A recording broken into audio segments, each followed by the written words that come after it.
네, 안녕하세요. AP투자연구소의 임사무엘 팀장입니다. 오늘 알아볼 기업은 현대바이오고요. 코드번호는 048410입니다. 현재 시각 3월 9일 4시 14분을 지나고 있는 시점이고요.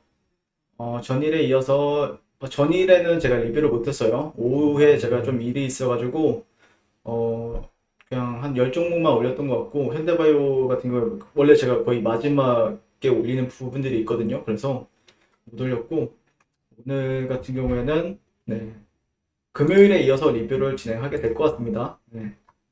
금요일에 이제 영상을 올려드렸었는데 댓글이 많이 달렸던 것 같은데 왜 없지? 네. 계단색 하락만 남았다. 뭐, 경기부양 실패인가요? 가장 많이 나온 단어 실질적으로. 네. 일단 저도 이런 피드백을 받아서 많이 이제 얘기를 안 하려고 해요. 근데 이게 습관이라는 게 쉽게 고쳐지는 부분이 아니다 보니까 조금 이해를 좀 부탁드리게 될 것 같고요. 오늘 그래서 리뷰하는 데 있어서도 조금 현대바이오를 쳐봤는데 이런 뉴스가 하나 있더라고요. 뭐 크게 의미 있는 뉴스는 아닌데 현대바이오 같은 경우에도 또 유난히 뭐 어떤 공시나 아니면 특별히 빵 터지는 뉴스가 나오거나 아니면은 조용하거나 둘 중에 하나인데 이 기업들이 그러니까 그 리뷰를 하다 보면은 대표나 아니면은 그 회사 쪽에서 소통을 열심히 하는 기업들이 있어요. 예를 들자면은 티젠 이런 기업들 아니면은 뭐 NG캔생명과 이런 기업들은 그 주주님들이나 아니면은 네이버에도 많이들 이렇게 소통을 많이 하려고 하는 측면이 강하거든요. 근데 뭐 예를 들자면 부강약품이라든지 현대바이오 이런 종목들은 유난히 뭐 특별한 뉴스가 있을 때는 있는데 없을 때는 또 아예 없다 보니까 그래서 뭐 이런 뉴스가 외국인 매수가 약화가 뚜렷 그리고 코로나 동물 실험 약표 다 했나 주가 약세 이렇게 보인다 이렇게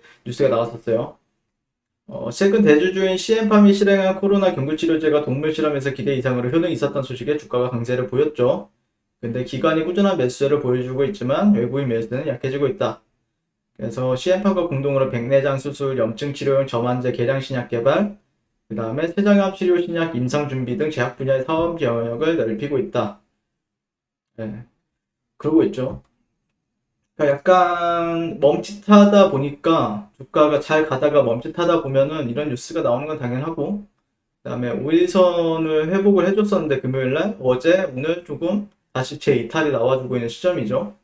아마 내일 정도가 좀 변곡점이지 않을까 싶어요. 근데 이제 지수랑 연동해서 본다라고 하면은 지수랑은 뭐 그렇게 큰 연동이 되거나 그러진 않는다라고 생각을 해요. 지수가 빠지는 거에 비해서 막 많이 빠진다라고 저도 못 느끼겠고, 근데 이제 약간 개별적으로 움직이는 사이클이긴 합니다. 예전에도 설명을 드렸다시피.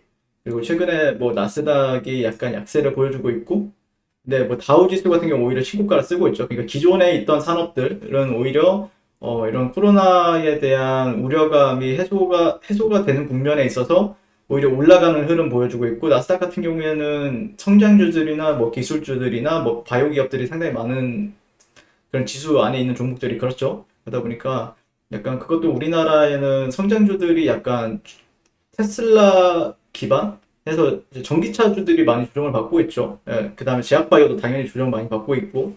그런데 현대바이오 같은 경우에 오늘 차트 흐름을 한번 볼까요? 오랜만에. 네. 5일선은 그래도 금요일까지 분위기는 그래도 살려줬었죠. 그리고 그거를 1시간 차트에서 제가 말씀드렸던 내용은 어, 직전의 저점을 가지고 얘기를 했었죠. 예, 직전의 저점을 가지고 어, 종가가 좀 지켜주느냐 그러면 살려준다라고 하면은 여기를 단기적으로 어떤 박스권의 형태를 만들어줄 수 있지 않을까 그런 기대 심리가 나올 수 있다 아니면은 최소한의 어떤 수렴이라든지 아니면은 뭐 어떤 형태적인 부분에 좀 주목을 해보자라고 했었는데 그리고 나서 오늘 보게 되면은 다시 한번 재이탈이 나왔고 지금은 오히려 저항을 받고 있죠. 이런 구간들에 있어서 저항을 받고 있는 흐름이죠. 그리고 다시 한번 하락. 그러니까 이 구간대가 지금은 오히려 박스 형성 이후, 박스나 아니면 어떤 수렴적인 부분들 이후 오히려 이탈이 나온 흐름이에요. 그러니까 우려감이 나올 수밖에 없는 흐름이죠. 네, 단기적으로는요. 단기적으로는 당연히 우려감이 나올 수밖에 없는 상황입니다. 저 역시도 좀 우려가 되긴 하는데 그러니까 보이는 그대로 판단하는 게 맞지 않을까 싶어요. 약간 이런 하락 추세를 최근에 만들었다라는 거죠. 이 정도의 하락 채널 정도를 만들지 않았나 생각을 할 수 있겠죠. 이 정도. 네. 단기적으로는요. 네. 그러니까 매물대를 계속해서 그러니까 저점 그 고점 형성 이후에 계속해서 고점을 못 높이고 못 높인다는 것은 그냥 주가로 해석을 하게 되면은 단순해요. 힘이 많이 부족하다라는 뜻으로 해석을 하면 됩니다. 단순하게. 그냥 보이는 그대로 해석을 하게 되면요. 네. 근데 이제 1시간 차트를 한번 볼까요? 이거 지우고. 혹시 예전에 제가 이제 어떤 트렌드를 좀 보자라고 말씀을 드렸죠? 그게 이제 저 같은 경우에는 내일 정도가 돼야 변곡점이 나올 것이다라고 생각을 하고 있는데 이 정도의 트렌드죠. 지금 바라보고 있는 트렌드가. 그럼 살짝 지금 이탈이 나온 상태입니다. 근데 이건 로그 눈금이고요. 선형 눈금으로 보시게 되면은 일반적인 여러분들이 보는 선형 눈금 같은 경우에는 여기를 조금 이탈하는 것보다는 지켜주는 게 조금 나와주면은 오히려 여기서 시초가에 갑자기 이렇게 빵 터주고 이렇게 가면 이렇게 갈 수가 있거든요. 오히려. 그러니까 매도세와 매수세의 교차점이 될 수 있는 구간들이 있습니다. 네, 그래서 이런 부분들을 조금 지켜보고 있어요. 이런 시나리오가 발생이 될 건지. 근데 만약에 내일 힘이 없다라고 하면은 매수는 조금 아래에서 보는 게 맞겠죠. 네, 단기적인 매수세는 좀 아래에서 나올 확률이 크고요. 그 다음에 만약에 단기적으로 이 트렌드 정도나 아니면은 이평선을 본다라고 하면은 이평선을 본다라고 하면은 단기적인 이제 50일 이동평균선이나 지수 이동평균선이나 이런 구간을 좀 지켜주면서 횡보를 해준다라고 하면은 단기적인 급등이 나올 수 있는 차트도 맞습니다. 근데 그러려면은 여기까지의 사이클을 좀 지켜봐야 되겠죠. 네. 이런 사이클이 나와주는지, 급등이 나오기 위해서는 이런 사이클이 나와주는지 정도는 기다려 봐야 된다. 라고 생각합니다. 네. 그래서, 조금 아쉽죠? 네, 아쉬운 부분은 있죠. 조금 아쉽긴 한데, 약간 보면은 또 이렇게도 되거든요. 네. 저는 일단 뭐 아시다시피 제가 주가 분석을 위주로 많이 하는 부분들이 있죠. 네, 주가 분석을 위주로 많이 하다 보니까, 이게 그러니까 장기 투자자분들 같은 경우에는 그렇게 도움이 많이 되거나 그러진 않을 거예요. 그리고 뭐 단기 투자자라고 해서도 도움이 많이 되는 건 아니지만, 그냥 제 관점 그대로 공유한다라고 생각하고, 봐주시면 감사드릴 것 같고요. 그러니까, 뭐라면은, 일단은 여기를, 안착 여부를 좀 보게 될 것 같습니다. 이 트렌드를, 안착 여부를 좀 단기적으로는 보게 될 것 같고요. 그 다음에 51선 안착까지 또 좀 지켜봐야 되는 부분이 있겠다 생각을 하고 있고요. 그렇게 되면 이제 일봉에서는 5일선을 다시 한 번 더 회복을 하게 되거든요. 그렇게 되면요. 오히려 5일선을 오히려 회복을 하게 되기 때문에 그러니까 이탈 나왔고 회복해주고 이탈이 다시 나왔고 저항받고 다시 한 번 더 추가적인 하락 다시 한 번 더 여기서 살려주면은 시장 참여자들도 약간 답답함은 느끼지만 신규 매수 관점에서는 적절하게 이제 적절하게 그러니까 신규 매수 관점에서 이제 보게 되면은 얘네들도 기다린단 말이에요. 그렇죠? 오히려 내려오기를 기다리고 있을 수도 있단 말이에요. 주가가. 그래야 좀 싸게 산다라고 생각할 수 있는 부분들도 있겠죠.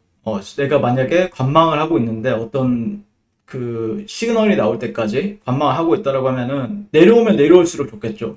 근데 만약에 여기를 또 살려.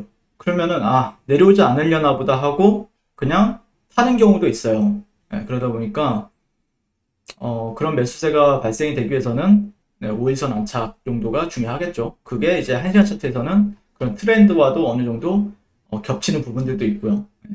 지금 차트 흐름만 봤을 때는 그렇게 막 매력적인 흐름은 아니죠. 매력적인 흐름은 아닌데 뭐 그 허경영 씨가 말씀드렸던 것처럼 계단식 하락이 될 수도 있고요. 이런 식으로 계단식 하락 자체가 직전에 매물대가 저항받으면은 또 저점을 이탈하고 이게 이제 계단식 하락이죠. 이걸 첫 번째 계단, 두 번째 계단, 세 번째 계단 이렇게 되는 거죠. 근데 그런 흐름을 이겨내기 위해서는 조금 더 매수세를 보여줘야 되는 위치에 있다. 네, 현대바이오 같은 경우에는 그런 관점으로 보는 게 맞지 않을까 싶어요. 네. 그리고 동물 실험 약효가 다 했나 안 됐나는 모르겠어요, 저는. 네. 뭐 그런 그 재료빨이라고 하죠. 네, 재료빨이라고 하죠. 재료빨이 다 된 걸 수도 있죠. 근데 또 새로운 재료가 나오면 또 살려주기도 하고 그럴 수도 있으니까 그런 재료 매매를 하시는 분들 같은 경우에 재료에 좀 민감하게 대응을 하는 게 맞겠죠. 근데 차트 매매하시는 분들은 직접 좀 살려주는지 보고 나서 접근을 하지 않을까라고 생각을 하고 있고요. 요즘에 워낙 그 이낙연 씨, 윤석열 테마주나 뭐 요즘에 볼만한 종목들이 많지 않죠. 요즘에 보면은 완전 잡주장이다 보니까 잡주들 같은 경우에 그, 뭐 철강주, 은행주, 그 다음에 윤석열 테마주 이 정도만 요즘에 움직이고 있다 보니까 그 다음에 뭐 메타버스 이 정도만 움직여주고 있는데 걔네들도 한 하루 이틀 정도 하루 이틀? 2, 3일 길게 하면 3일 정도까지 이렇게 시세를 보여주긴 하는데 연속성이 조금 그래도 지금 주도 테마는 어떻게 보면 윤석열 테마주라고 생각을 하고 있거든요. 장이 워낙 안 좋다 보니까 장이 지수 여러분들 요즘에 얘기 나오고 있는 게 있죠. 워낙 주식장이 너무 재미가 없다라고 얘기하시는 분들 상당히 많으신데 그러다 보니까 잡주만 가는 장이긴 한데 지수가 좀 반등을 해주면은 또 이제 투심이 멀어졌던 투심이 다시 돌아올 수 있습니다. 결국엔 주가가 올라가야 아니면 지수가 올라가야 투심이 살아나는 부분들이 있죠. 그러니까 지수를 뭐 현대바이오랑 뭐 연관은 없지만 투심이 살아나기 위해서는 또 지수가 살아나야 되는 부분들도 있기 때문에 그런 관점에서 지켜보는 게 맞지 않을까. 또 이렇게 말하면은 핵심은 뭐냐라고 할 수 있는데 핵심은 어떻게 살려줄 것인가를 보는 위치에 있다. 이 정도로 판단하시는 게 맞지 않을까 싶어요. 저도 제가 신도 아니고 그 다음에 그냥 단순하게 리뷰하는 사람인데 예, 그냥 흐름 정도는 어떻게 되었을 때 좀 추가적인 상승을 열어두는가를 볼 수 있는 위치도 맞죠. 네, 어떻게 보면 관망하는 사람들 입장에서는 재밌게 볼 수 있고 들고 있는 사람들 입장에서는 좀 답답할 수 있고 그런 부분들이 있는데 또 평단가가 어디냐에 따라서 여기서 있는 사람들은 아직도 수익이 크게 나는 부분들이 있기 때문에 편하게 보실 것 같고 근데 여기서 샀던 분들은 조금 답답할 수 있죠. 네, 만약에 여기서 샀다라고 하면은 물을 탈 거라고 하면은 확인을 좀 하고 나서 지지 맞는지까지 확인하고 나서 행동을 옮기시는 게 맞습니다. 지금 당장 행동을 옮기기보다는 어느 정도 지지 여부를 체크하고 나서 하는 게 맞지 않을까라고 생각을 합니다. 네, 이상 현대바이오에 대해서 리뷰를 마치게 될 것 같네요. 감사합니다. 네, 그리고 무료 추천 종목을 매일매일 드리고 있습니다. 네이버에서요, AP투자연구소를 검색하시고요. 네, 웹사이트 상단에 AP투자연구소 홈페이지로 갈 수 있는 링크가 나옵니다. 클릭하시게 되면 홈페이지로 접속을 하실 수가 있고요. 화면 가운데 라이브로 깜빡깜빡하는 게 보이실 겁니다. 그 밑에 2021년 무료 추천 종목이 있고요. 클릭하시게 되면 매일매일 저희 소장님께서 댓글로 리딩을 해드리고 있습니다. 네, 3월 5일, 3월 4일 이렇게 계속해서 매일 추천 도와드리고 있고요. 오늘의 추천 종목의 동향을 한번 살펴보도록 하겠습니다. 7시 22분부터 댓글 리딩에 들어가신 걸 볼 수가 있고요. 주말 사이에 있었던 미증시에 대한 설명부터 상승과 하락에 대한 이유까지 댓글로서 리딩을 도와드리고 있습니다. 그리고 9시가 되면 추천 종목이 나가게 되는데요. 종목명, 매수가, 1차 목표가, 손절가가 함께 제시가 됩니다. 오늘 같은 경우에는 9시에 덱스터라는 종목이 현재가 8,350원 기준 매수, 1차 목표가 8,600원, 손절가 8,050원으로 대응합니다. 이렇게 목표가와 손절가가 명확히 같이 제시가 됩니다. 그랬을 때 주가가 상승하게 되어 목표가에 도달했을 때는 목표가에 도달했다고 댓글로서 리딩을 도와드리고 있고요. 하락하면 하락하게 됐다고 손절에 대한 리딩도 함께 해드리고 있습니다. 지금 이 무료 추천 종목은 로그인을 하지 않아도 누구나 다 볼 수 있는 공개되어 있는 댓글 리딩이기 때문에 홈페이지에 오셔서 종목이 필요하신 분들은 많은 도움 받아가시면 좋겠습니다. 감사합니다.